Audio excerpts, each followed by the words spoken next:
अध्यक्ष महोदया, आपकी अनुमति से मैं एक अत्यंत महत्वपूर्ण प्रश्न को इस सदन के समक्ष रखना चाहता हूं, प्रस्तुत करना चाहता हूं। इस देश का कैश क्रॉप 80% जो गांव में किसान रहता है, उसका चाहे महाराष्ट्र हो, चाहे उत्तर प्रदेश हो, चाहे कर्नाटका हो, बिहार हो, देश के किसी भी राज्यों में अगर कैश क्रॉप कोई है, नकदी फसल है, तो वो गन्ना है।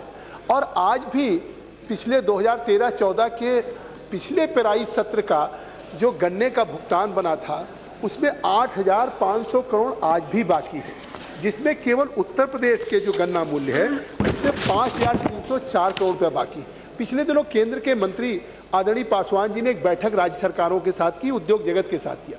उन्होंने 15 दिन के अंदर गन्ना मूल्य के भुगतान के निर्देश दिए। यहां तक कि हाईकोर्ट ने भी गन्ना मूल्य के लिए कहा है कि किसान अपना गन्ना देता है उधार, उसको सरकार का और चीनी मिलों का दायित्व है कि उनके गन्ने मूल्य का भुगतान हो, इसलिए कि किसान के पास कोई नकदी फसल नहीं। किसान की बेटी का विवाह होता है गन्ने के पर्चियों के भुगतान के बाद। अपने बूढ़े बाप के इलाज के लिए अगर मेडिकल कॉलेज जाता है तो उन पर्चियों को गिरवी रख करके या उस पैसे के भुगतान के बाद, या अपने बेटे की फीस और तालीम के लिए भी अगर पैसा भरता है तो किसान के पास केवल गन्ने की आमदनी है। लेकिन आज मुझे कहना पड़ रहा है कि देश में सबसे ज्यादा खराब स्थिति किसानों की इसलिए हो रही है कि उनका पिछले पेराई सत्र का गन्ने का भुगतान नहीं हुआ। इस बार पेराई सत्र में जो चीनी मिले हुए मिले चलाने के लिए तैयार नहीं। उत्तर प्रदेश में 133 चीनी मिले हैं। 15 अक्टूबर से पेराई सत्र शुरू हो जाता था, आज केवल 80 चीनी मिलें चल रही हैं। या तो किसानों को गन्ना खेतों में जलाना पड़ेगा या किसान मजबूर होकर के खेत खाली नहीं होगा। तो ये ऐसी विषम परिस्थिति है कि अध्यक्ष महोदया, मैं चाहता हूं कि सरकार इस पे रिस्पॉन्ड करे। जबकि 280 रुपया प्रति क्विंटल पिछली बार गन्ने का मूल्य था, इस बार उत्तर प्रदेश में उसको घटा करके 260 रुपया प्रति क्विंटल कर दिया गया।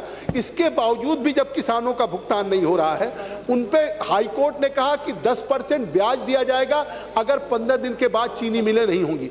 1,668 करोड़ रुपया उनको नकदी ऋण मिला गन्ना मूल्य के भुगतान के लिए, पैसा मिला किसानों के गन्ना मूल्य के भुगतान के लिए, और उन्होंने खर्च कर दिया दूसरे मदों में।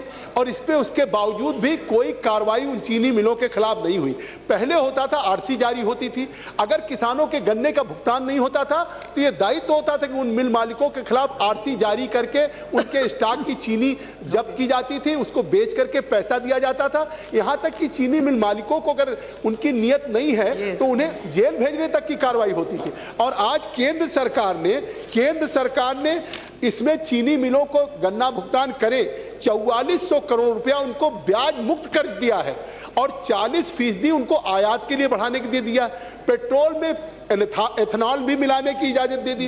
तो केंद्र सरकार ने सहूलियत भी दी है कि जिससे कि राज्य की जो चीनी मिलें हैं उस सहूलियत से वो गन्ना किसानों का भुगतान कर सके। ये विषय कोई राजनीति का नहीं है, सभी देश के किसानों का है, सभी राज्यों का है, और हम किसानों के बीच से चुन के आते हैं। अध्यक्ष महोदय, आप भी एक मां के समान हैं, उन बच्चों से पूछिए जिनकी फीस नहीं भरी जा रही है। तो ये गन्ना का भुगतान हो, इसका निर्देश करें। कुछ हमारे अगर केंद्र मंत्री कहें कि उन्होंने 2 बैठकें ली, इसके बावजूद भी अगर राज्य पेमेंट नहीं कर रहा है और मिल मालिकों के खिलाफ कार्रवाई नहीं हो रही है, उत्तर प्रदेश में कुछ सरकारी मिलों के भुगतान हो गए, निजी क्षेत्र की नहीं हो गई। इनका एसोसिएशन है इंडियन शुगर मिल एसोसिएशन इजमा, और इजमा ने चेतावनी दे दी कि हम मिलें नहीं चलाएंगे। तो आखिर डेमोक्रेसी में किसान एक तो उधार अपना गन्ना देता, हम बाजार में जाएं तो बिना नगद पैसा दिए बाजार से कोई चीज मिलती नहीं।